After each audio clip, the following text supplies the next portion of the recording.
Sarah and I were terrified as we walked about the graveyard. Graveyards weren't exactly places you wanted to go at night, but Harry Styles the cat had led us here. Is this what things have come to? Relying on a cat? One that was supposed to be a person? Slipping round a huge tree, a huge black thing had careered into our faces. Screaming at the top of our lungs, we tried to extricate ourselves from the black thing. But whatever it was, it had its talons embedded in one of my cheeks. We moved about, desperately shaking as much as we could, before the thing gave out a loud squeak before it flapped strongly, releasing itself from us and flew away. Shocked from the encounter, I slumped to the ground, pulling myself up slowly, leaning against a tree. Jonathan, it is not the time for jokes. I mean, you almost went batch. Family friendly! It was then that I noticed it. It was getting incredibly cold, and even through my hoodie I was beginning to shiver. A gentle mist was beginning to surround us. Harry shouted something out, and then gave a startled meow as he flew backwards away from us. Sarah? I shouted out. I'm right here, yes, okay. She reassured me. It's okay. Reaching out her hand towards me, I saw it break through the mist and nearly touched my hand before I heard her give out and before disappearing into the mist. As quickly as it had started, the mist began to clear. Slowly seeping away, it remained, lingering on the ground. I looked up from where I was sat to see the brilliance of the moon shining down on me. That was when I knew something was wrong. I sensed I was no longer alone. Looking back towards the graveyard, I thought I saw something far away. Then, as fast as light, it was right ahead of me. Then it was literally in front of me, so I could actually smell its breath. It grinned, revealing 2 sharp teeth, longer than the rest. Dressed in a mysterious cloak, with a pale face, it smiled before taking a single finger to my cheek.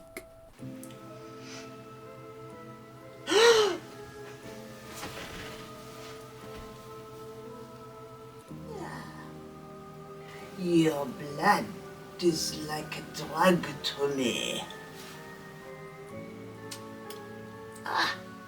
Youth. I have not tasted that in so long. But you can't be a Vampire? No, I'm actually just a guy that likes to wind people up. Hello. Cut! Suddenly, there was a blinding light as huge overhead lamps were switched on. The man I thought was a vampire was decked out in full film makeup and even had some blood trickling down from his mouth. Looking like he was in his mid-20s, he looked quite the catch. It was then that I realised this wasn't a real tree I was leaning against. In fact, the gravestones weren't real either. None of this was. Before I knew it, people suddenly started descending on us from all angles. A director, producer, more stars, makeup artists. Then I saw there were cameras. Alright, Frank, you've had your fun. Now let's get on with the rest of the film. Alright. But what about the witch? You mean me? Ah!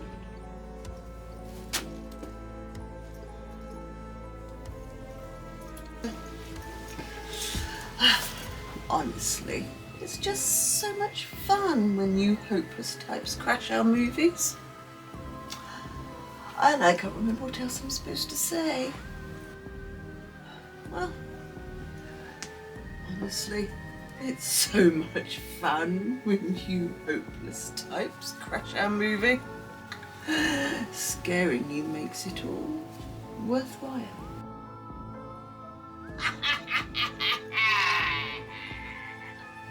So what film is it? Lair of the Vampire 3. How original.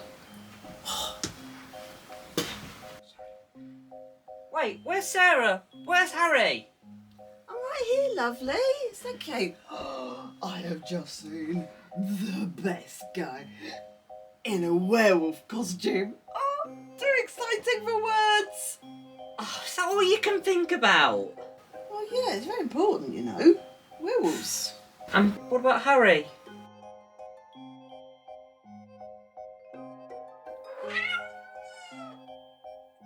I can't believe you thought a cat could The woman talk. playing the witch cackled. Clicking something in her hand, suddenly a voice began. Harry Styles. The voice I was can really a sing. bit weird, and then I realised that it was coming from a speaker on the cat's collar. Alright, then I guess we should try and find a way home, I said. Any idea where our car is and if we can get it charged? Oh, we know where it is. But why not stay a little? Can't have our two sacrifice. Did you say sacrifice? Jack! You idiot! No matter. Grab them, now! Come on! I screamed at Sarah, dragging her behind me. As everyone on the film descended on us, I had no idea what was going on, but hearing even the heart of the word sacrifice, this was not good. Grasping Sarah by the hand, I grabbed her walking stick from her hand and whacked Frank the vampire actor, the director and a couple of extras.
We came to a thicker area of trees and rushed through that, and that was when we saw it.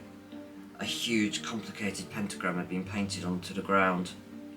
We were rushing so much that I was so certain Sarah would fall that I didn't notice the upturned tree root. Tripping over it, I went headfirst into the ground, my cheek grazing it.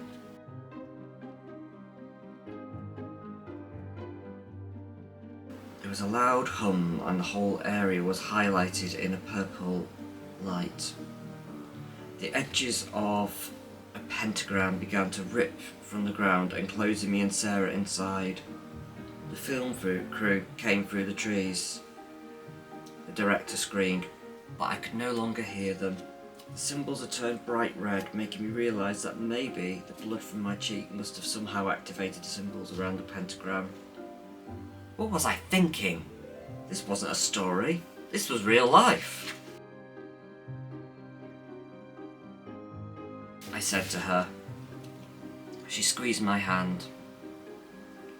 I smiled, gripping her hand tighter. The ground beneath us felt like it was giving way, and there was a great heat that surrounded us. The trees had disappeared and were replaced with complete darkness. All we could see was the bright red upper symbols and the pentagram.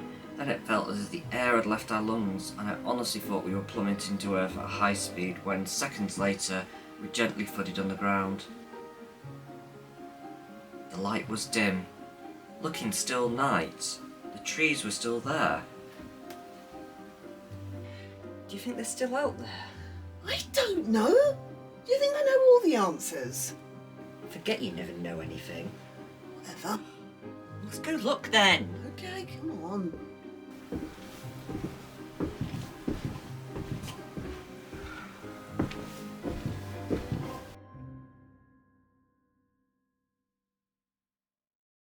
Gingerly creeping through the trees, I was surprised that we didn't step through to the graveyard, but to more trees. In fact, there was a whole forest here. We must have been walking for 10 to 15 minutes when we finally saw light. In the distance was the church. Well, it wasn't the church we had seen. This one hadn't been built yet. There was a man stood in the grounds monitoring the building who shouted at us.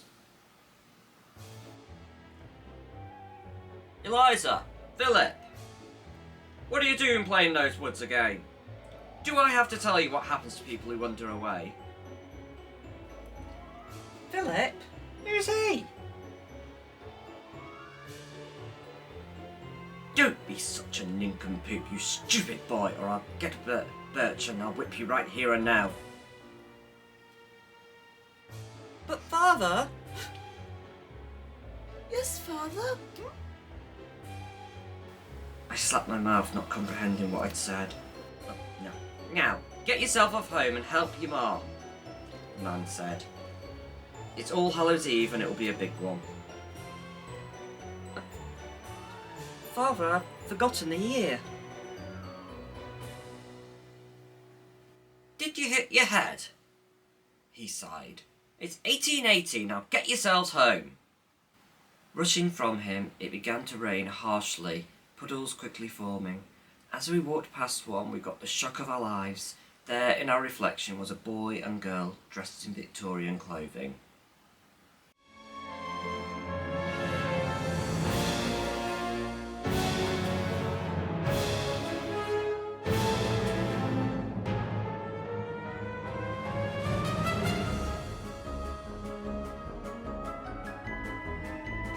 Now, boys and girls, what do you think should happen next?